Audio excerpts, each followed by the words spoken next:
त्यांच्याशी या संदर्भात संवाद साधूया। सचिनजी, पहिला प्रश्न तुम्हाला आहे। आज केशव उपाध्ये यांचं ट्विट तुम्ही पाहिलत का? आणि ते ट्विट बघून तुम्हाला नक्की काय वाटलं? तुमची प्रतिक्रिया काय होती? नाही, काही हरकत नाही। त्याने त्या ठिकाणी जो काही भारतीय जनता पक्षाच्या माध्यमातून देश पातळीवरती सत्तेचा जो काही अहंकार आलेला आहे, तो मला असं वाटतं की या ट्विटमधनं दिसतोय।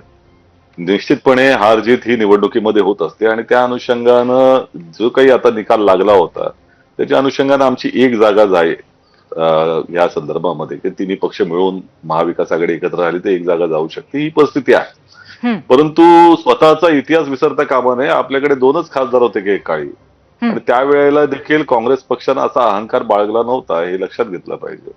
त्यामुळे अशा पद्धतीची मजा घेणं हा मला असं वाटतं की त्यांच्या वैचारिक पातळीला दर्शवणार आहे। त्यामुळे मी त्याला अधिक काही बोलणार नाही। प्रश्न एवढाच आहे की निश्चितपणे या संदर्भामध्ये आम्ही तिन्ही पक्ष मिळून निर्णय घेऊ।